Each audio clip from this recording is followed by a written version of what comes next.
Salve, salve, gente boa! Eu sou o professor Euclides, essa é a Escola Teófilos. Bem-vindos ao nosso canal. Você que está chegando pela primeira vez, não deixe de se inscrever, de acionar o sininho, de dar o seu like, o seu dislike, depois de assistir o nosso vídeo com esta aula. Bom, gente boa, nós finalizamos a primeira parte do estudo do Evangelho de São João. Estamos no capítulo 13, em direção ao capítulo 17. Nessa segunda parte, nós vamos tratar dos temas sobre a hora de Jesus, né? Hoje é a primeira lição, a lição introdutória desse estudo que nós vamos fazer. O que é o tema da hora? O tema da hora são todos os discursos, as palavras, as ações simbólicas de Jesus dentro do Evangelho que vão falar da preparação para o momento mais alto, o momento em que ele nos doará a vida, aquele momento em que nós podemos ouvir aquela palavra: tudo está consumado. E aí Jesus prepara os seus discípulos, prepara a igreja, dá as suas últimas instruções de como é que nós devemos entender o dom da vida que ele vai nos doar, dando a sua vida por nós. Então essa é a dinâmica do tema da última hora, que nós vamos estudar no capítulo 13, do versículo 1 até o capítulo 17, no versículo 26. Bom, gente boa, eu quero fazer, como sempre faço aqui, o meu agradecimento a todos os nossos colaboradores e patrocinadores, sejam eles aqueles que nós citamos aqui, como Márcia Aparecida Miguel Zeponi, Ana Lúcia Escapim, a Márcia que tem um centro de orientação teológica existencial. Eu deixo aqui embaixo o contato desse centro teológico existencial, e também de todos aqueles nossos outros colaboradores que fazem de uma maneira anônima essa colaboração com o nosso canal. Nosso canal visa evangelizar, é o estudo bíblico, ou seja, nós estamos dando ferramentas para que você possa fazer a sua reflexão teológica. Aquilo que o autor quis dizer, aquilo que o autor colocou como ferramenta para as gerações que olham para o Evangelho e buscam ali alimento para a sua vida. Então, toda a estrutura do nosso estudo de hoje está aqui embaixo também, nos links, e você pode ver o material, as fontes, a bibliografia para evoluir o seu estudo depois. Bom, vamos estudar hoje o capítulo 13 do Evangelho de São João, do versículo 1 ao 19. E nós vamos dividir esse estudo de hoje da seguinte maneira. Teremos esses temas: a ceia renovada, que é o princípio da nova Páscoa. O tema da hora, que dentro da reflexão de São João é um dom livre e consciente de Jesus à humanidade. Nós vamos ver a cena do lava-pés, vamos compreender o que ela de fato representa como sinal, o ponto de vista teológico dela. O lava-pés como sinal da instituição da Eucaristia. A Eucaristia vista do ponto de vista de São João. A Eucaristia que é serviço, que é dom, que é ato de humildade e amor de Deus à humanidade. E finalizaremos o nosso estudo de hoje percebendo como Jesus havia se tornado consciência dos discípulos. Muito daquilo que está acontecendo, eles não veem mais com os olhos deles. Eles passam a ver com o olhar de Cristo. A frase que São Paulo diz e que se tornou famosa, já não sou eu que vivo, é Cristo que vive em mim. Nós vamos ver ainda dentro desses 19 primeiros versículos do capítulo 13, o quanto isso se tornou autêntico na ação dos apóstolos. Então vamos trabalhar este tema hoje dentro deste primeiro tema da hora de Jesus. Esta ceia renovada, que é princípio de uma nova Páscoa. A temática teológica que nós iniciamos hoje, ela está situada antes da festa da Páscoa. Jesus sabe, tem consciência de ter chegado a hora, a plenitude do seu tempo. O capítulo 13, então, começa nos apresentando o princípio da segunda parte do Evangelho, a parte da hora. E esta hora, ela é uma temática que mostra como a vida de Jesus é um êxodo, é uma caminhada. É uma caminhada que conduz a humanidade a um novo olhar sobre a sua própria vida, sobre a sua própria existência. E aquilo que eu disse, a humanidade passa a ver o homem não com o olhar do homem, com o olhar do decaído, mas com o olhar de Deus, com o olhar forte desta graça que nos faz ver além daquilo que nós julgamos ver com o olhar de Deus, ver os sinais que acontecem no nosso dia a dia, a presença de Deus, o encontro com Deus. Então, a vida em Jesus, a sua ação, a sua missão é orientada para esta hora.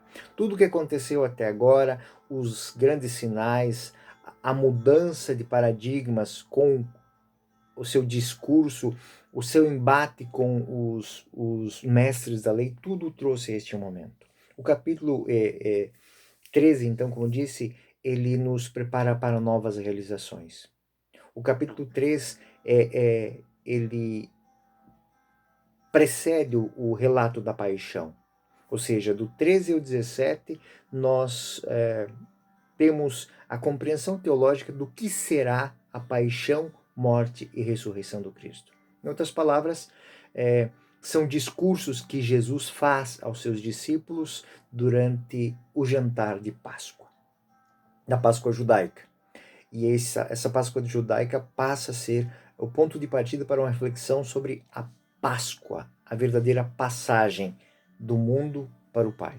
Em suma, ela apresenta a preparação do jantar de Páscoa de acordo com o rito judeu, ou seja, onde durante o jantar Jesus fala, ele mostra verdadeiramente o que significarão todas as atitudes que ele irá tomar a partir daquele momento.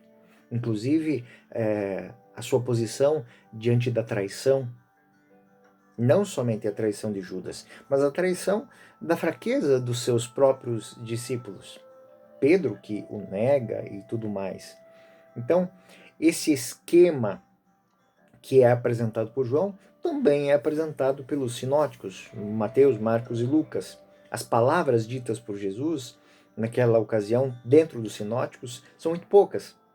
O Evangelho de São João, essas palavras que nos sinóticos são poucas, no Evangelho de São João, preenchem 4 capítulos. São muito densas de significado. E se nós tivéssemos que ir versículo a versículo estudando todos os significados, nós ficaríamos aqui muito tempo. Então, para início do nosso estudo, nós vamos tratar da cena do lava-pés, que é uma cena que só é mostrada dentro do Evangelho de São João. Porém, uma cena que é apresentada dentro dos sinóticos também não aparece no Evangelho de São João, que é a instituição da Eucaristia. Até porque a Eucaristia já é feito, São João se ocupou dela, né, num grande texto teológico, que ele vai fazer no capítulo 4, né? Esse capítulo onde que nós vimos esta reflexão, ela se transforma aqui. Então, assim, como disse, não podemos ler versículo a versículo, nós levaríamos muito tempo para fazer. Então, nós vamos tomar esse livro com os seus tópicos maiores, que é aqueles que eu citei. Então, chegou a hora. Nós estamos na hora de Jesus. Jesus vai mostrar que ele enfrenta essa hora com uma consciência muito plena de tudo o que vai acontecer. O versículo 1 vai dizer: antes da festa da Páscoa, sabendo Jesus que chegara a sua hora de passar deste mundo para o Pai. Notem que ele não fala de morte, não se fala. O tema fundamental mostra que Jesus tem consciência de que tudo o que vai acontecer ali faz parte de sua passagem deste mundo para o Pai.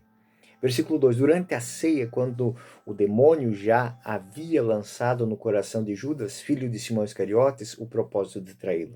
Então, vê que esses 3 versículos são uma introdução de tudo que vai acontecer dentro do capítulo 13. Sabendo Jesus que o Pai tudo lhe dera em suas mãos e que saíra de Deus e para Deus voltava, ele mostra nesses 3 versículos qual é o foco deste momento, desta hora. Então, a primeira hora, a primeira temática que nós vamos tomar aqui, de fato, é essa. A consciência de Jesus de tudo o que está acontecendo. Jesus sabe que chegou a hora, Jesus sabe que vai passar para o Pai. Não existe o tema de morte aqui. Significa que ele está plenamente consciente desse momento difícil em que se encontra. Também sabe da situação. Jesus não desconhece a situação negativa e não está numa situação de impotência. Isso é uma grande reflexão que São João vai fazer. Jesus não está à mercê do que está acontecendo, ele não está alheio a tudo que está acontecendo, ele é muito consciente. Tanto que toda a caminhada até aqui, todos os momentos em que ainda não havia chegado a sua hora, ele não entrava no embate, ele não se deixou prender em nenhum momento. Ele percebeu que estava correndo grande risco e que quando ele pôde evitar, quando ele tinha a sua missão ainda a cumprir, ele se coloca. Este não é o caso deste momento agora. Jesus tem consciência de tudo, de cada momento de sua paixão, mas ele toma esses momentos como um ato de decisão. São João enfatiza que essa consciência de Jesus, ele quer enfatizar a liberdade de Jesus diante da sua paixão. É vontade dele, é de livre escolha. O Messias é soberano diante da sua hora. Ela não lhe foi imposta. Ela não lhe foi imposta. Ela foi por ele abraçada. Ele vai terminar a sua caminhada, ele vai terminar a sua missão. Ele vai dizer no alto do seu trono, tudo está consumado. Então tudo que ele fez agora é um grande êxodo. Agora ele vai entrar na terra prometida. Agora ele vai entrar na casa do Pai. É o momento da grande passagem. Passagem que quer dizer Páscoa. É o momento da conquista de Deus. É o momento em que Deus consegue, Deus leva a pleno cumprimento todo o seu projeto. Então, a hora, nós vamos entender aqui, não é um fato natural, normal. A morte de um qualquer. A paixão de Jesus, aquilo que ele vai abraçar a partir daqui, é de consciência dele que é algo que somente ele pode realizar. Então é um fato, é uma realização de Deus e é um fato único de Cristo. Sabemos que Jesus tem essa consciência e que ele está diante dessa situação. Então, o que Jesus está sentindo, o que Jesus tem diante de si. Depois de amar o seu povo que estava no mundo, ele ama até o fim. Ele ama sem limites. É chegada a hora de dar a sua vida. Não significa que é o último suspiro, mas significa que ele amou de forma completa. E esse amor traz em si uma plenitude, traz uma realização, traz em si a bem-aventurança. É por esse motivo que, quando Jesus na cruz está prestes a morrer, de acordo com o evangelista São João, o verbo que se usa é tetelestai, que é o verbo, o perfeito do verbo telio, que vai dizer o quê? Consumado, pleno, realizado, acabado, né? O substantivo telos, né? Ele estava pronto, ele está pronto para ser colhido. É aquela cena que ele vai falar aos gregos no capítulo 12. A semente que cai na terra e não morre, não produz fruto. Ele está pronto para frutificar. A grande intervenção do amor divino, o amor até o fim. Essa é a missão do Cristo. Essa é a missão levada a ele a cabo, porque tudo foi dado pelo Pai para que ele desempenhasse essa missão. Então essa é a nossa primeira grande lição do capítulo 13, do versículo 1 ao 19. A consciência de Jesus. Jesus está consciente de tudo o que está acontecendo e ele vai abraçar a sua missão e vai levar a pleno cumprimento. Eu vim para que todos tenham vida e tenham abundância. E esta é a hora em que ele vai transformar esta palavra em realidade. Guardem isso que eu vou dizer agora, porque depois ele toma um significado muito interessante. Então Jesus sabe que tudo o Pai lhe deu em suas mãos. E ele sabe que vem de Deus e retorna a Deus. Ele vem do Pai e retorna ao Pai. Ele vai deixar isso muito claro no Evangelho. Assim sendo, a consciência livre nasce da vontade e do dom da vida. É uma vontade de amor para que os homens possam conhecer a Deus. Tornar aquela frase teológica muito bonita, usada por muitos teólogos antigos e novos, capax Dei. Nos tornamos capazes de Deus. E aqui está o gesto, o sinal que abre parte dedicada à paixão. É o sinal de serviço, é o dom de amor. E a cena em que São João usa para isso, ela é muito interessante. Levantou-se da mesa, depôs as vestes e, pegando de uma toalha, cingiu-se com ela. E, em seguida, deitou água. Guardem essas palavras. Deitou água na bacia e começou a lavar os pés dos discípulos e a enxugá-los com a toalha com que estava cingido. É um gesto de escravo, de um servo. É um ritual habitual lavar os pés do mestre, do patrão, depois que ele andou pela cidade de sandálias, pelas ruas cheias de pó, lama, areia, aquilo que se suja no caminho. Então, nós vemos aqui um vínculo com o batismo. O batismo que nos purifica de todas as impurezas que o caminho nos traz. Por isso, Jesus torna aquilo que é ritual diário num sacramento. Então, o ritual normal é diário. Enxaguar os pés, para muitas pessoas isso é até complicado, né? De pensar, e nós pensamos que isso em Jerusalém não era uma coisa tão simples. Por quê? Uma cidade muito grande, mas uma cidade muito antiga. Imagine para aquelas pessoas que não tinham água corrente. Como é lavar os pés? E pessoas de idade, pessoas doentes, geralmente precisa que alguém auxilie. Também as pessoas abastadas que tinham posses, tinham pessoas para fazer isso, né? Então era a tarefa dos servos, é uma tarefa muito humilde. Por isso a atitude de Jesus, ela perturba o rito do jantar de Páscoa.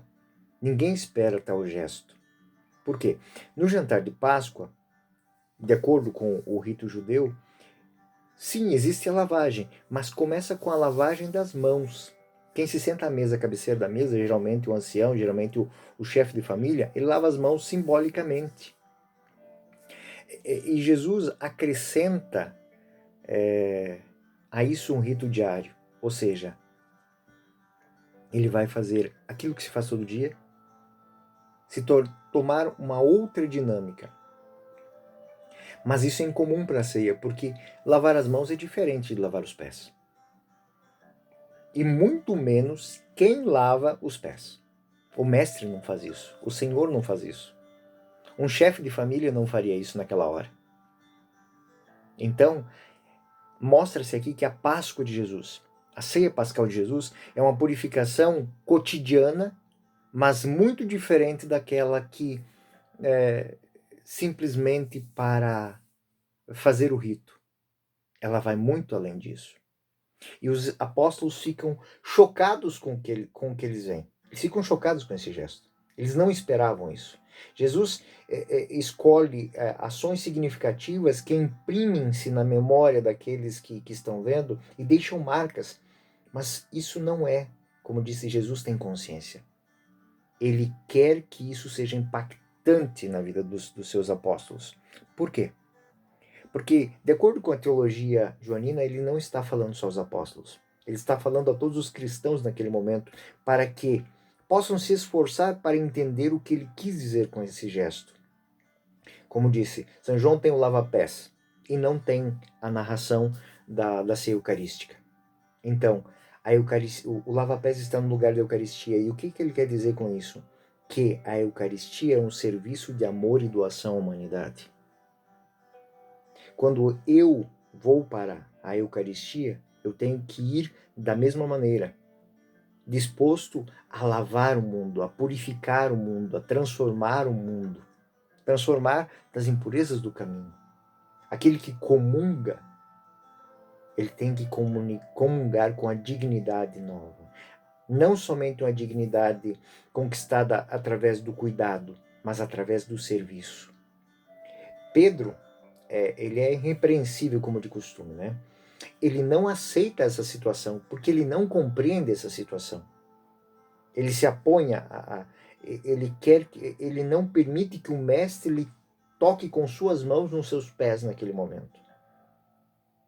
Uma nota que é importante a gente colocar. O versículo 7 vai enfatizar a incapacidade de entender naquele momento, mas Jesus já diz, vocês não entendem agora, mas vocês vão entender depois.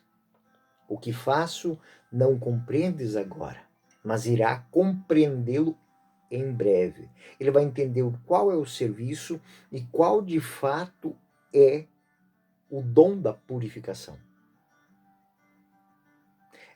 Já encontramos essas declarações várias vezes, né? Muitas vezes Jesus diz uma coisa que não é compreendida. E o próprio mal entendido, depois, no momento, e aí entenderam o que ele disse, aí entenderam o que as escrituras diziam.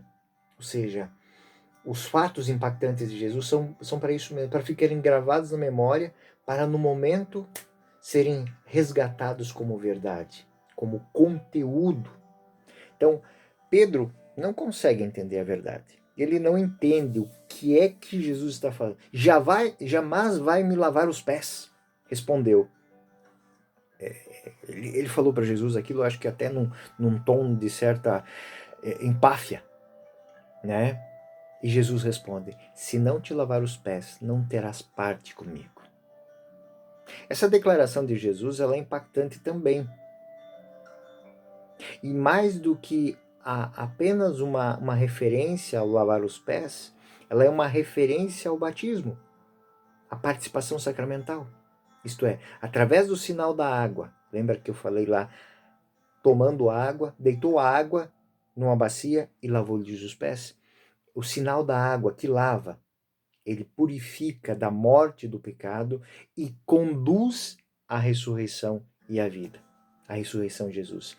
Essa expressão, se eu não lavar os pés, não terás parte comigo, é densa e significa objetivamente isso. Se não participarmos, através do sinal sacramental, da morte e ressurreição de Jesus, que é a Eucaristia, não podemos fazer parte de maneira plena da vida compartilhada por Jesus. Ou seja, quando nós falamos muitas vezes, vamos comungar, a comunhão com Cristo. Essa comunhão com Cristo, ela é um ato de transformação. Comungar com Cristo é o ponto de partida para ver, para caminhar, para entender a vida cristã do jeito que ela é. Quem não faz essa partilha, quem não faz essa comunhão com Cristo, quem não se deixa purificar, quem não se deixa tocar, não consegue ter parte com Ele. E olhando para o batismo, é como que se colocássemos um empecilho para que voluntariamente tomemos consciência daquilo que nos foi dado. Exclamou então Simão Pedro, Senhor, não somente os pés, mas também as mãos e a cabeça. E a resposta de Jesus ela é muito profunda agora. Aquele que tomou banho não tem necessidade de lavar-se, está inteiramente puro. Ora, vós estáis puros, mas nem todos. Mas o que purificou? Ele lavou os pés, a palavra. O período que ele passou com os discípulos está os purificando, está os lapidando, está os limpando, mas nem todos.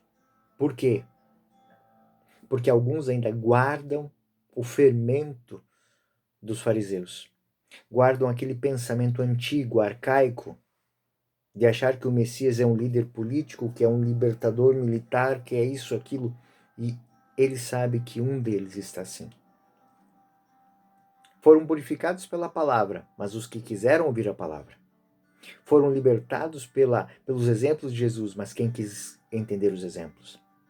Quem não aceitou essa palavra está estagnado, está perdido da mesma maneira que estavam aqueles mestres da lei, que diziam conhecer sem saber quem ele era.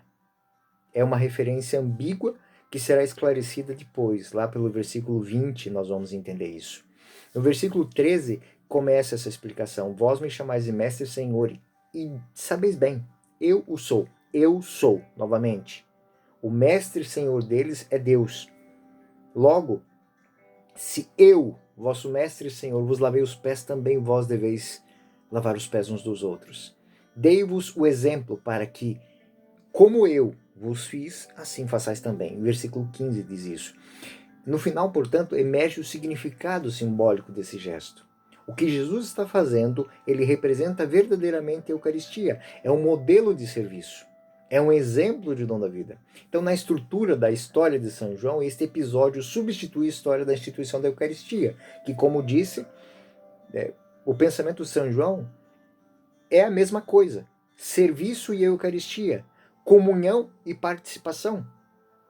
É como no capítulo 6, no discurso de Cafarnaum, o pão da vida, ele falou muito da Eucaristia. Então, o pão é a carne do Messias, que deve ser comido para ter a vida eterna.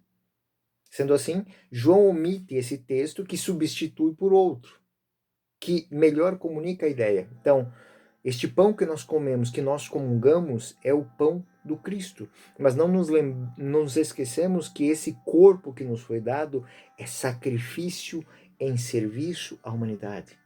E com isso João diz que essa Eucaristia, essa celebração do pão e do vinho, não é um rito, mas é uma participação dinâmica no amor de Cristo. Ou seja, é uma entrada em sua maneira, de dizer que tudo aquilo que foi feito deve ser feito segundo Cristo fez. Então, tanto no rito da consagração, tanto que o rito da consagração eucarística termina assim, né? Fazer isto em memória de mim, que é muito semelhante ao versículo 15. Dei-vos o exemplo, para que, como eu os fiz, façais também vós. Ele lavou os pés, ele agiu humildemente, ele serviu. Se a Eucaristia, a gente diz, fazes isso em memória de mim, o que Cristo quer que nós façamos com a Eucaristia é um ato de amor, em memória dele. A palavra de consagração, ele pegou o corpo, quebrou e deu. Ele pegou o sangue e o derramou. Trocamos o corpo e o sangue por pão e vinho. E a mesma ideia fundamental, trocamos o lavar-pés pelo serviço à vida. O que Jesus faz? Ele faz com que aquele que não entendeu primeiro, entenda agora. Aquele que não entendeu no sermão de Cafarnaum, entenda agora. A Eucaristia, esse pão, esse dom, é para a humanidade. Então, é neste momento que eu digo, versículo 17, se compreenderdes essas coisas, sereis felizes, sob condição de praticar. Ou seja, só quem vive, só quem pratica as palavras que eu disse vai entender o que de fato elas significam. Então, neste momento, mesmo que os discípulos não compreendam profundamente, fazendo o que ele faz, eles vão viver o que ele viveu. E isso vai lhes dar a capacidade. Então, não sou eu que vivo, é Cristo que vive em mim. Eu posso não entender o que o Cristo faz, mas se eu fizer o que ele fez, eu entendo o que ele é. Então, Jesus se torna a consciência dos discípulos, a consciência no sentido íntimo, quase que espiritual. Jesus se tornou a consciência dos discípulos, agora ele também faz com que eles entendam as coisas, eles saibam as coisas, eles se tornem conscientes da felicidade. E como é que eles entendem isso? Praticando, vivendo. O versículo 19 tem um refrão que aparece no discurso em outros momentos. Jesus anuncia que acontecerá no futuro de tal forma que, no período pós-pascal, a reflexão posterior, os discípulos vão entender que Jesus estava profundamente consciente do que ele estava fazendo e conduzindo a eles fazer o que ele estava fazendo, se tornarem conscientes também. Versículo 18.